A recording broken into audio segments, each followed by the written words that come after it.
கண்ணியத்திற்குரிய ஜமாஅத் உலமா சபையினுடைய தலைவர் மௌலானா ஹாஜா முஹைனுத்தீன் ஹஸ்ரத் உள்ளிட்ட உலமா பெருமக்களே, அனைத்து ஜமாஅத்தினரே, சமுதாய பெருமக்களே, அருமை தாய்மார்களே, வருங்கால சமுதாயத்தின் வாழ்விற்கும் வளத்திற்கும் பூரண பொறுப்பேற்று எத்தகைய தியாகங்களையும் செய்வதற்கு தங்களை ஆயத்தப்படுத்திக் கொண்டிருக்கக்கூடிய என்னுடைய உயிரினும் மேலான அருமை தம்பிமார்களே, அல்லாஹுவின் சிப்பாய்களே, கலிமா முழங்கும் காலாட் படையினரே, அபாபில் பறவைகளே, அன்சாரி பெருமக்களே, அஸ்ஸலாமு அலைக்கும். மயிலாடுதுறை தீன் ஆடிட்டோரியம் திடலை தீன் கொடி வீரர்களால் திணறச் செய்கின்ற வகையில் ஒரு திறந்தவெளி மாநாட்டை நடத்தி காட்டிய சோழமண்டல தளபதி ஆடுதுறை AM ஷாஜஹான் அவர்களையும், போர்ப்படை தளபதி ஆயப்பாடி NAM நூருல்லா அவர்களையும், அவர்களுக்கு உறுதுணையாக ஒத்துழைத்த கிளியனூர் அபுல் ஹசன் ஹாஜியார், திருமங்கலக்குடி முகமது சுல்தான் உள்ளிட்ட நிர்வாகிகளையும், இந்திய யூனியன் முஸ்லீம் லீக், முஸ்லீம் மாணவர் பேரவை, முஸ்லீம் இளைஞர் அணி, முஸ்லீம் மகளிர் பேரவை, சுதந்திர தொழிலாளர் யூனியன் அமைப்பினுடைய அன்பு செயல் வீரர்களையும் நான் இங்கே நெஞ்சார பாராட்டுவதற்கு கடமைப்பட்டிருக்கின்றேன். இந்த மாநாட்டினுடைய தலைப்பு வாழ்வுரிமை மாநாடு. இந்தியா 1947 ஆகஸ்ட் 15 சுதந்திரம் பெற்றது. நான் நின்று பேசிக் கொண்டிருக்கக்கூடிய இந்த நேரம் 2018 ஆண்டு ஜனவரி மாதம். 70 ஆண்டுகளை தாண்டிவிட்டதற்கு பிறகு வாழ்வுரிமையை பற்றி நாங்கள் பேசுகிறோம் என்று சொன்னால் அது இந்த தேசத்திற்கு அவமானம். ஏனென்றால் இந்த நாட்டை பொறுத்தவரையில் 130 கோடி மக்கள் வாழக்கூடிய இந்த தேசத்தில் நாங்கள் 20 கோடி பேர். சிறுபான்மையினரில் பெரும்பான்மை.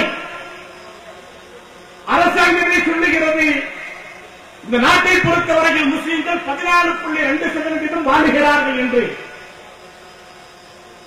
இவ்வளவு பெரும் எண்ணிக்கையில் வாழக்கூடிய இந்த சமுதாயம் இன்றைக்கு நசுக்கப்படுகிறது என்று சொன்னார், எங்களுடைய வாழ்வுரிமை கேள்விக்குறியாக்கப்படுகிறது என்று சொன்னார், நாங்கள் வாழவே முடியாதா என்கின்ற அச்சத்திற்கு ஆளாக்கப்படுகிறோம் என்று சொன்னால் இந்த தேசத்துடைய மக்கள் சிந்திக்க வேண்டும். ஏன் இந்த தேசத்தை பொறுத்தவரையில் மதசார்பற்ற ஜனநாயக நாடு, சமத்துவம் பேசக்கூடிய நாடு, சகோதரத்துவத்தை வலியுறுத்தக்கூடிய நாடு, பன்முகத்தன்மை கொண்ட தேசம், வேற்றுமையில் ஒற்றுமை என்பதை பறைசாற்றுகின்ற நாடு.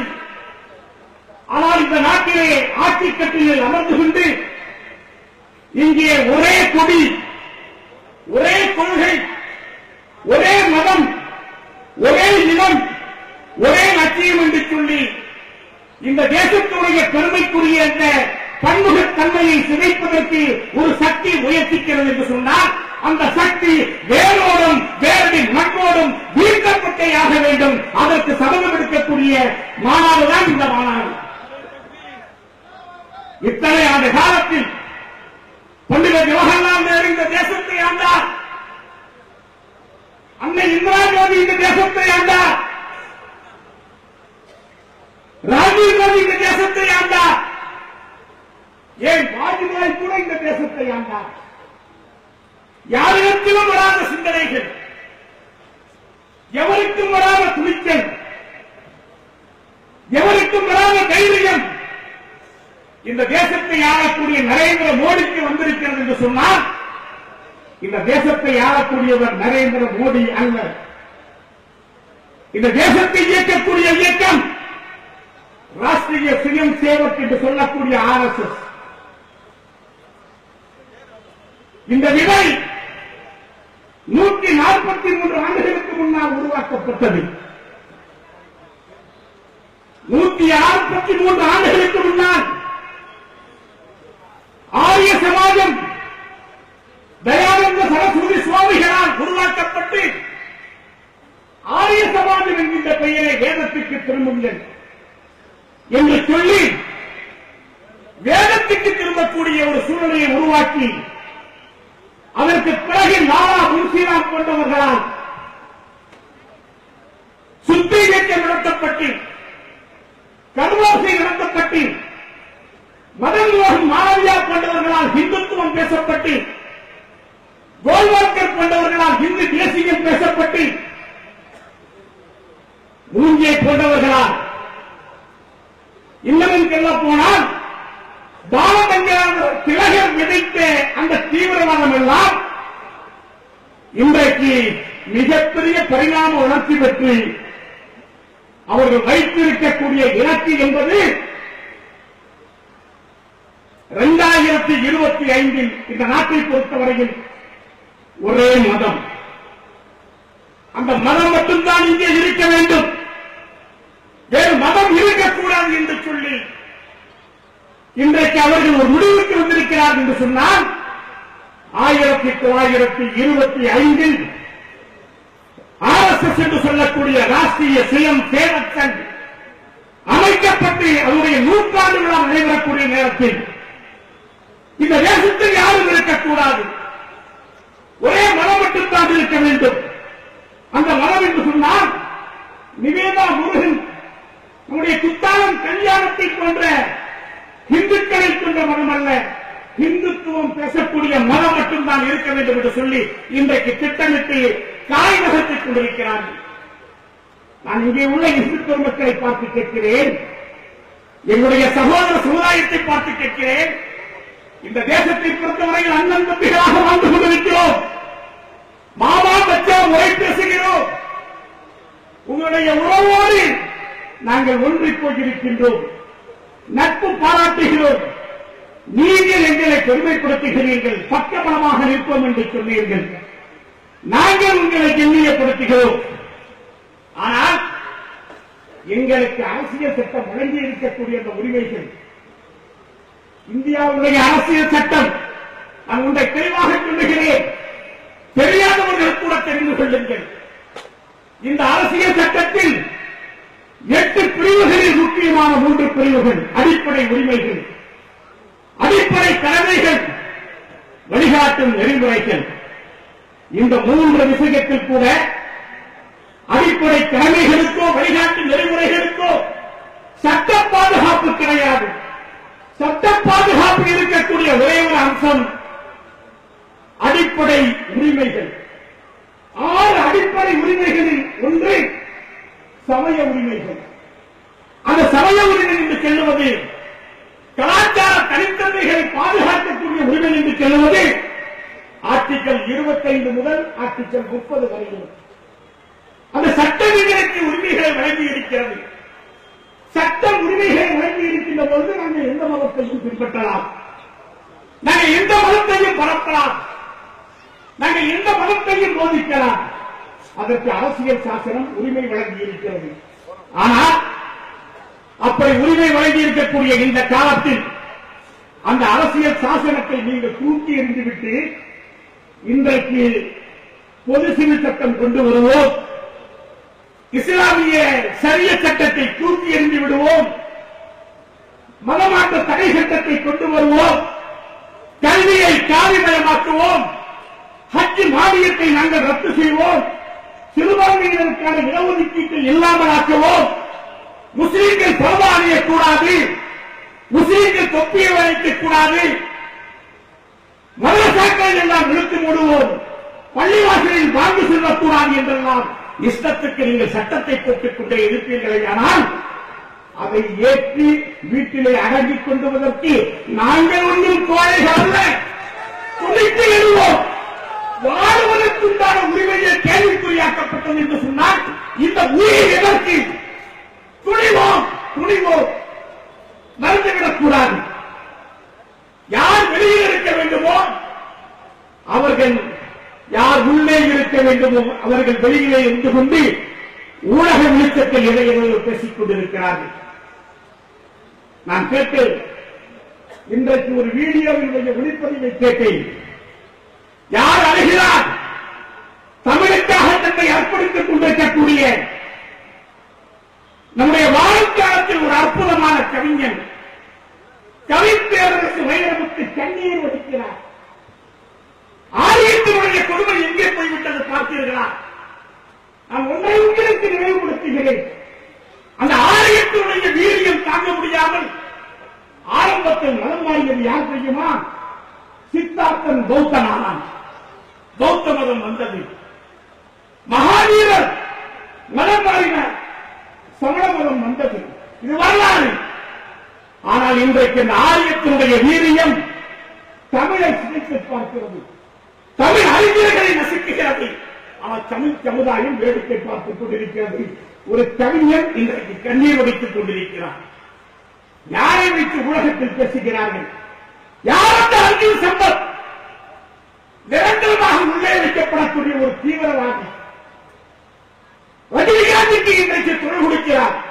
நான் கேட்கிறேன், மனசாட்சி உள்ள சகோதரர்களே, உங்களுடைய இதயத்தை தொட்டுச் சொல்லுங்கள். 1992 பிரச்சனைகளை உருவாக்கியது யார்? ஹிந்து எழுத்து நாலாவது என்ற பெயரால் கோவையிலே அடித்தளம் அமைத்தவர் யார்? கலவரத்தை உருவாக்கியவர்கள் யார்?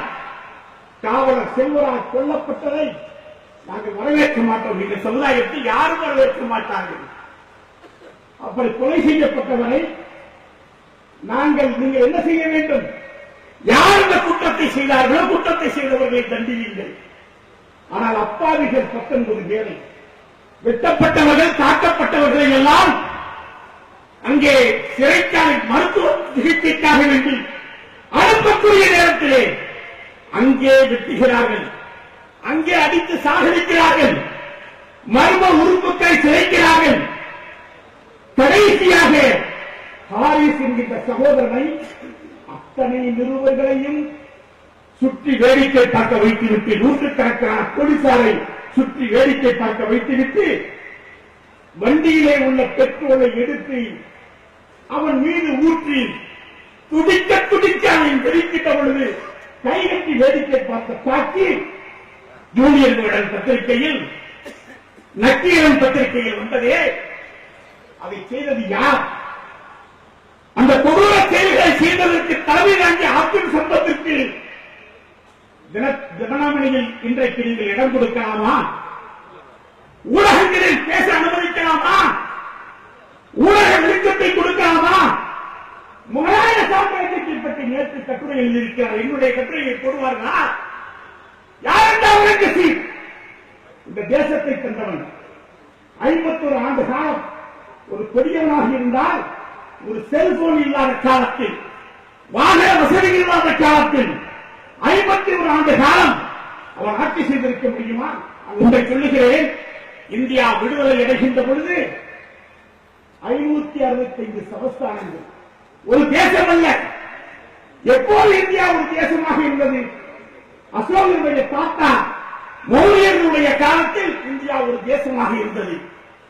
ஆனால் அதற்கு பிறகு வந்த பிந்துசாரர், அதற்கு பிறகு வந்த அசோகர், அவரே மதம் மாறினார். தலைமை சித்தத்திற்கு பிறகு அந்த கன்னடாவி காட்சிகளை பார்த்துவிட்டு அவன் மதம் மாறினான், பௌத்த மதத்திற்கு சேர்ந்தான். அந்த மௌரியனுடைய ஆட்சிக்கு பிறகு பரந்த இந்தியா என்பது ஒன்றுமில்லை.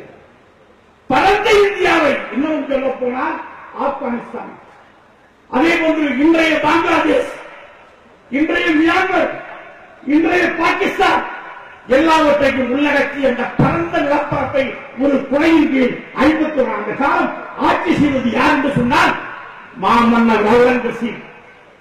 அந்த அவுரங்கசீப்பை பற்றி இன்றைக்கு எழுதுகிறாயே, நான் சொல்லுகிறேன், நாங்கள் இந்த தேசத்தை தந்தோம். இந்த தேசத்திற்கு அறக்கிளைகளை தந்தோம்.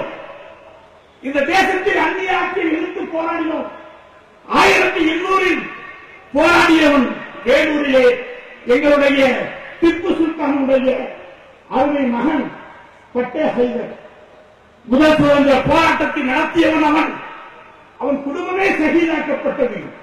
1957 பெரும் கிளர்ச்சி என்று சொல்லப்படக்கூடிய சிப்பாய் கழகத்தை தலைமையேற்று நடத்தியவன் யார் தெரியுமா? முகலாய சக்கரவர்த்தி அவுரங்கசீப்புடைய பேரன் பகதூர் ஷா ஜாஃபர். அந்த போராட்டத்தில் ஆளுங்கள் கலந்து கொண்டார்கள்.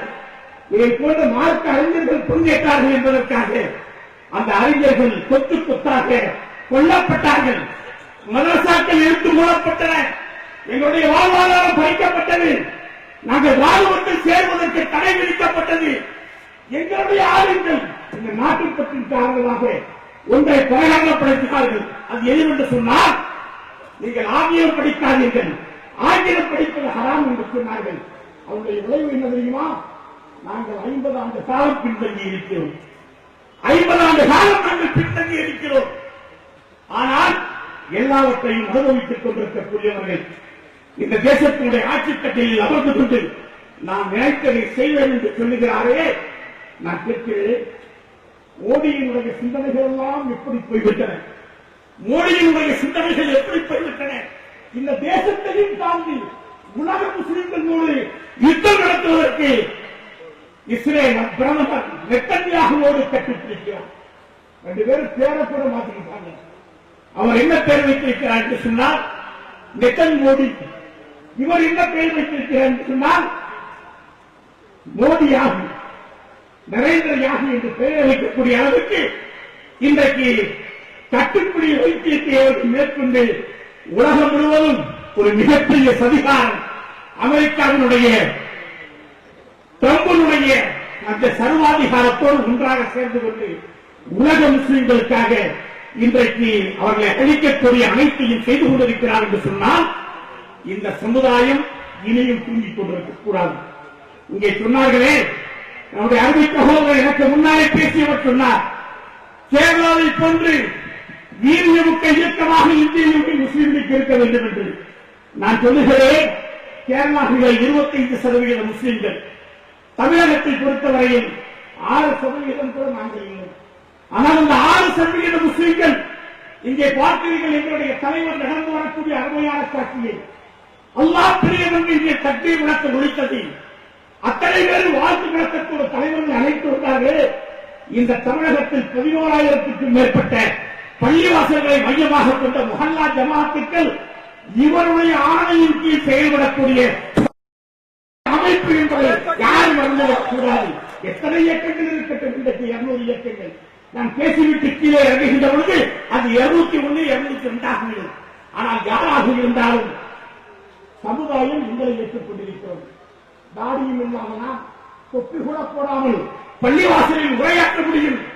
ஆனால் பிற இயக்கங்களில் இருக்கக்கூடியவர்கள் அவங்க மத குருக்காக இருந்தால் கூட பள்ளிவாசல்களை அனுமதிக்க மாட்டார்கள்.